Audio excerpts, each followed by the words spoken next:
Hello friends, स्वागत है आप सभी का तेजस कैरियर क्लासेस में और मैं हूं रमेश सर।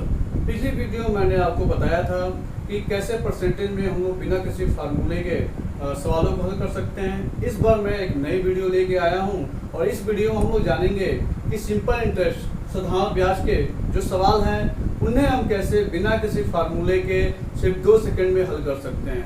और ये चैप्टर ऐसा है कि अगर आपने इसको अच्छे से तैयार कर लिया तो सभी एग्जाम्स में 1 या 2 सवाल आने एकदम फिक्स हैं। आप देखे होंगे यूपी टेट में या एसएससी में या बैंक में हमेशा एक सवाल फिक्स रहते हैं इसके लिए, और बहुत ईजी है। अगर आप ट्रिकी किताबों पे जाएंगे तो यहाँ पे आपको फार्मूले मिलेंगे। ये पहला एक टाइप का सवाल है ना जिसमें एक फार्मूले दिए हुए हैं। आपको ऐसे 10 टाइप के सवाल मिलेंगे और 10 फार्मूले मिलेंगे।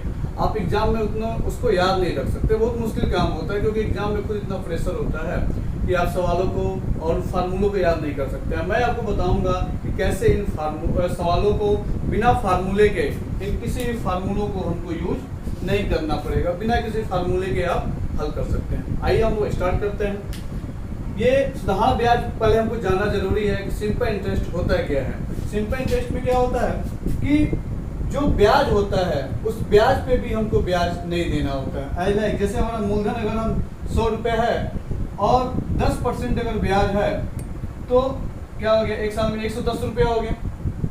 अगले साल में हमको ब्याज 110 रुपये पर नहीं देना है। कितने पे देना है? जो हमारा मूलधन है, मतलब अगले साल भी अगर ब्याज देना है तो 100 रुपीज पे ही देना है। अगर तीसरे साल भी ब्याज देना होगा फिर भी यहाँ 110 रुपये मिलेंगे। तीसरे साल भी अगर उनको ब्याज देना करना होगा तो फिर ये 10% हो जाएगा, फिर से 110 पे। मतलब ये साधारण ब्याज में क्या होता है, मूलधन पे ही ब्याज हमको मिलता है। जबकि यही अगले हम लोग चैप्टर पढ़ेंगे, चक्रवृद्धि ब्याज, कंपाउंड इंटरेस्ट पढ़ेंगे, तो जो आप 110 देख रहे हैं ना ब्याज, इस ब्याज का भी ब्याज बैंक इसी तरह ऐड करते हैं अपना ब्याज। ये जो ब्याज है इसका ब्याज का ब्याज भी, जैसे अगर आगे आपको 150 रुपये हो गए तो आपको ब्याज 100 रुपये पर नहीं देना है, बल्कि कितना पर देना होगा, 150 रुपये पर देना होगा। सिंपल इंटरेस्ट में क्या होता है, जो मूलधन होता है उस मूलधन पर ही हमको ब्याज देना होता है, चाहे वो जितने साल के लिए, 1 साल हो, 2 साल हो, 3 साल हो, 10 साल हो, हमको 100 रुपये पे क्या करना होता है, ब्याज देना होता है। जबकि कंपाउंड इंटरेस्ट में ऐसा नहीं होता है। अगर ये 150 रुपये आ जाएंगे कुल अगर ब्याज, तो हमको 10% हिसाब से 150 का ब्याज देना होगा। ठीक है, तो जो मूलधन होता है उस पर ही हमको ब्याज देना होता है। ये हमारा बेसिक्स है। इसमें एक आप फार्मूला देखे होंगे, कभी कभी इसकी जरूरत पड़ जाती है और वैसे हम लोग उसको यूज नहीं करेंगे। आइए पहले देखते हैं पहले सवाल को। कोई राशि 10 वर्षों में कितनी गुनी हो जाती है? 3 गुनी हो जाती है। जब कोई राशि दिया हुआ है, तुमको राशि नहीं पता है कि कितनी राशि है, हमने मान लिया राशि कोई भी हो सकती है, 1000, 2000, 10,000, अमूमन हम लोग 100 रुपये लेते हैं। ठीक है, 100 रुपये। यहाँ देखिएगा 10 वर्षों में हमने 100 रुपये क्या किया है, 10 साल रखा है और कितने गुनी हो गई, 300 गुनी हो गई। मतलब कि 3 गुनी हो गई। 100 रुपया था तो कितना हो गया, 3 गुना। यहाँ एक चीज समझने वाली बात है, बैंक आपको 3 गुना दे रहा है क्या? नहीं दे रहा है। क्यों नहीं दे रहा है? लिखा तो जरूर है कि कोई धन 10 सालों में कितनी हो गई, 3 गुनी, लेकिन 3 गुनी होती नहीं है। क्यों? क्योंकि 100 रुपया आपका, ये जो 100 रुपया में लगाया ना, ये 100 रुपया आपका है।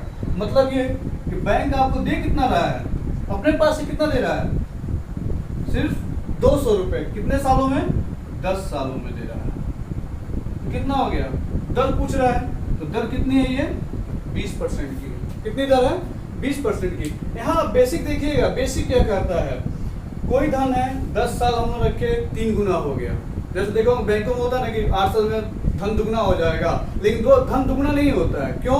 क्योंकि आपका उसमें तो 1 गुना खुद रहता है। यहाँ देखिए 100 रुपया हमने रख लिया, 10 साल रखा, 3 गुना हो गया। लेकिन आप ये ध्यान से देखिए ना, ये 3 गुना नहीं हो रहा है। क्यों? क्योंकि 100 रुपया यहाँ इसमें आपका मिक्स है, आपका लगा हुआ है 100 रुपया। तो बैंक अपने पास से दे कितना रहा है, सिर्फ 200 रुपये दे रहा है। 200 रुपये कितने साल में दे रहा है? 10 सालों में दे रहा है। 0 कर देंगे तो कितना हो जाएगा, 20% की ब्याज की दर। अगर इस सवाल को हम चाहे तो बिना लगाए सिंपल सा भी हल कर सकते हैं। नेक्स्ट वीडियो में आपको बताऊंगा उसको हम लोग कैसे हल करेंगे। ये तो कंसेप्ट समझ में आ गया नहीं है आपको कि 100 रुपया है, 3 गुना हो गया। तो आप 3 गुना नहीं जाइएगा, ये धन 3 गुना नहीं हो रहा है क्योंकि 100 रुपया तो आपका लगा है।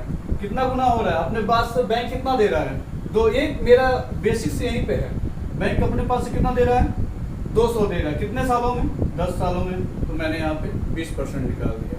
और अगर यहीं पे ईयर पूछ देता तो हम ईयर यहाँ पे निकल जाता, रेट दिया होता तो।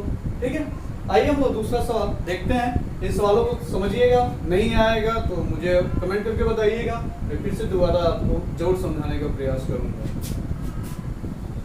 इसमें जो दूसरा जो सवाल है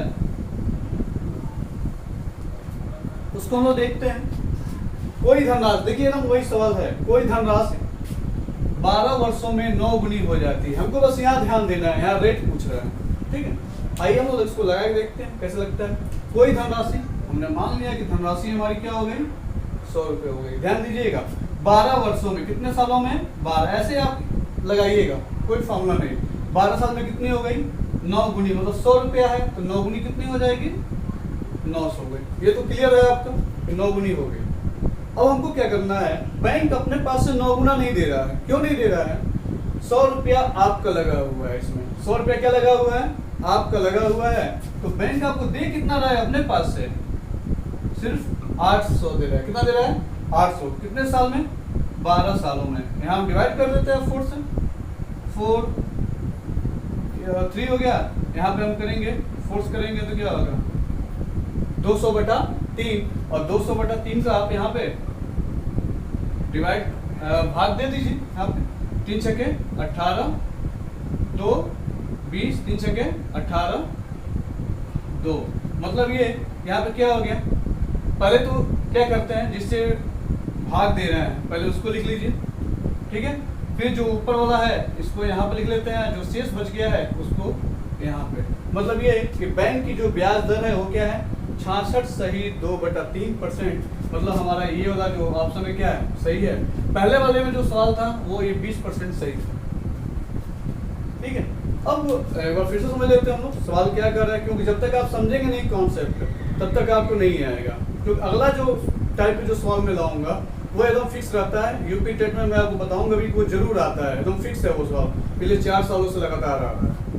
सवाल क्या कर रहे हैं, कोई धनराशि 12 वर्षों में 9 गुनी हो जाती है। बस ये देखना है, कोई धनराशि पता नहीं है, 100 रुपया हमने ले लिया, 12 साल मैंने बैंक में रखा, तो हमको बैंक क्या कर रहा है, 9 गुना वापस कर रहा है। जबकि ये 9 गुना वापस नहीं कर रहा है, क्यों, क्योंकि 100 रुपया तो मेरा ही लगा है, तो बैंक अपने पास से कितना दे रहा है, 800 दे रहा है। बस ये ध्यान रखना है आपको, जो अमाउंट होगा वो माइनस कर लेना होगा आपको। 100 रुपया हमने माना है, 100 यहाँ पे माइनस कर देंगे, कितना बच गया, 800। 800 रुपया ब्याज दे रहा है कितने सालों में, 12 सालों में। तो यहाँ देखिए मैंने डिवाइड कर दिया, यहाँ पे 4 से काट दिया, 4 के 12, 4 दूनी 8, 200/3। यहाँ देखिए मैंने आपको भाग करके दिखाया भी है, 3 छके 18 हो गया, 2 बच गया, 0 हो गया, 3 छके 18, 2 शेष बच गया। तो यहाँ इसमें क्या करते हैं, जिससे डिवाइड करते हैं सबसे पहले आप उसको लिख लीजिए, फिर यहाँ ऊपर वाला और सबसे नीचे वाला। मतलब जो बैंक की जो वार्षिक ब्याज दर क्या है, 66 सही 2/3%। आप बताइए कि आपको कहाँ समझ नहीं आ रहा। जब भी आपको समझ नहीं आया बेंच चेक बताइए। मैं प्रयास ये करता हूँ कि बिना फार्मूले के ही, मेरा एक उद्देश्य, मैं खुद बहुत परेशान रहा इन सब चीज़ों से कि हमेशा फार्मूला याद करना पड़ता था। तो मैंने ये डिसाइड किया कि मैं सारे सवालों को बिना फार्मूला लगाऊंगा। अगर मैं 1000 भी सवाल बताऊंगा तो उसमें एक भी सवाल ऐसा नहीं होगा जिसमें मैं फार्मूला यूज करता हूँ। आप इस सवाल को समझिए, इसको लगाइए, प्रैक्टिस कीजिए, क्योंकि जब तक आप प्रैक्टिस नहीं करेंगे सवाल नहीं आने वाले हैं। एकदम सिंपल सी भाषा मैंने आपको समझाया है, इसको कैसे हम लोग हल कर सकते हैं। जरूर ट्राई कीजिएगा, नहीं आएगा मुझे मैसेज कीजिएगा, कमेंट कीजिएगा, मैं फिर से आपको खुद पर्सनली वीडियो बना के आपके व्हाट्सएप पे जो भी होगा मैं आपको जरूर भेजूंगा। आइए हम लोग तीसरा सवाल देखते हैं। तीसरे सवाल में क्या है, इसे आप नोट भी कर सकते हैं एक बार, क्योंकि यहाँ मैंने थोड़ा चेंज कर दिया है। सब में क्या था, रेट पूछता था, इसमें मैंने क्या किया है, टाइम के बारे में दिया हुआ है। और लगेगा ऐसे ही, रेट पूछे या टाइम पूछे, दोनों का फंडा एक ही है, कोई फार्मूला नहीं है, क्योंकि फार्मूला याद करेंगे भूल जाएंगे। ठीक है, आइए हम लोग दूसरा सवाल देखते हैं।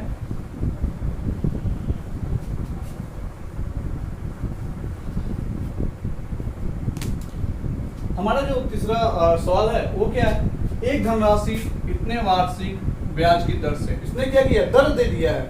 पिछले सवालों में क्या था उसने कि दर नहीं दिया हुआ था। ठीक है, दर निकालना होता था, टाइम दिया हुआ था, फंडा वही है, बस आपको आर की जगह टी कर देना है और टी की जगह आर कर देना है। 16 गुनी हो जाती है, कितनी गुनी हो जाती है, 16 गुनी हो जाती है, वो राशि कितने समय के लिए दिया गया। टाइम पूछ रहा है कि वो जो धन है, तो धन मुझे पता नहीं है, अगर धन दिया होता, नेक्स्ट टॉपिक में धन रख के बताऊंगा, उसको आप कर सकते हैं। मान लीजिए हमने 100 रुपये दिया हो, कितने 8 तरीके 24, यहाँ देख लेते हैं 8 सही 1/3, ठीक है। वार्षिक ब्याज की दर से 16 गुनी हो जाती है। कितनी गुनी हो जाती है? 16 गुनी। 100 रुपये है तो कितना हो जाएगा ये? 1600, ठीक है। आइए आप देखते हैं, यहाँ देखते हैं ये हमने 100 रुपये रखा, इतने की ब्याज दर है और ये 1600 रुपये हो गए, तो क्या 16 गुनी हो जाती है। यहाँ हम लोग ये देखते हैं कि बैंक हमको अपने पास से कितना दे रहा है, ठीक है। यहाँ देखिएगा, ये सब ठीक कर लेते हैं, 8 तरीक 24 1 25/3। आप देखते हैं बैंक, यहाँ बैंक अपने पास से कितना दे रहा है? 16 गुनी कर रहा है और 100 रुपये तो आप ही का है। बैंक दे कितना रहा है आपको? 1500 रुपये अपने पास से दे रहा है। 8 तरीक 24 1 25/3, ये जो 3 है वो यहाँ चला जाता है, ठीक है। यहाँ ये देखते हैं हम लोग, मुझे समझाना है आपको तो इसलिए मैं ऐसे लगा दे रहा हूँ, मुझे लगाना होता तो लग जाता बहुत जल्दी। यहाँ देख लीजिए, यहाँ 3 यहाँ चला गया, यहाँ नीचे 25 तो रह गया, 25 छक्के 150।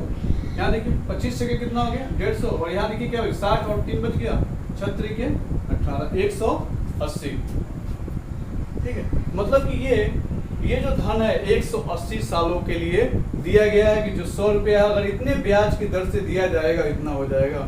फिर से एक बार कॉन्सेप्ट में समझ लेते हैं कि सवाल कहता क्या है। एक धनराशि इतने वार्षिक ब्याज दर से 16 गुनी हो जाती है। हमने मान लिया कि वो धनराशि नहीं दिया है, हमने मान लिया 100 रुपया होगा, तो इतने रेट की 8 से 1/3 का रेट है और 16 गुनी हो गई, मतलब कि 1600 हो गई। हमको ये देखना है कि बैंक हमें, अब इसमें तो 100 रुपया मेरा लगा है, बैंक कितना दे रहा है। तो हम देख रहे हैं कि बैंक अपने पास से 100 रुपया तो मेरा लगा हुआ है, तो बैंक दे कितना रहा है? सिर्फ 1500 रुपया दे रहा है। बैंक कितना दे रहा है हमको? 1500 रुपये दे रहा है। कितने रेट की दर पे? 8 तरीके 24 1 25/3, कितने रेट से वो बैंक हमको दे रहा है। यहाँ मैंने देखिए, यहाँ लिखा हुआ है, इसको ऊपर यहाँ भेज देंगे, यहाँ बटा 25 कर दिया हमने, यहाँ 1500 × 3 25 से हमने इसको डिवाइड कर दिया, 6 तरीक 18। मतलब ये कि बैंक जो है 180 सालों में, ठीक है, अगर इस रेट से देगा तो वो जो धन है वो कितने गुना हो जाएगा? 16 गुना हो जाएगा। आप इन सवालों को 1 बार 2 बार 3 बार लगाइएगा, प्रैक्टिस कीजिएगा, ये सवाल जरूर आएंगे, बहुत इंपॉर्टेंट सवाल हैं। और आप देखेंगे, आप आर्य सवाल को उठाइए, चाहे किसी भी कंपनी की बुक उठाएंगे, आप इन सवालों को एकदम आसान तरीके से लगा लेंगे। किताबों से अगर आप लगाते हैं तो थोड़े बड़े वो मिलेंगे। मेरे हिसाब से अगर आपने प्रैक्टिस कर लिया तो दिमाग में मुझे बहुत ज़्यादा नहीं लगाना होता है, एक लाइन में ही सारे सवालों के आंसर आ जाते हैं। अगर आपको मेरे पढ़ाने का समझ में अगर आ जाता है कि मैं कैसे उसको बता रहा हूँ, तो लाइक भी कीजिएगा, अपने दोस्तों के साथ शेयर भी कीजिएगा, और सब्सक्राइब अगर आपने नहीं किया होगा, आप नए हैं तो ज़रूर सब्सक्राइब कीजिएगा।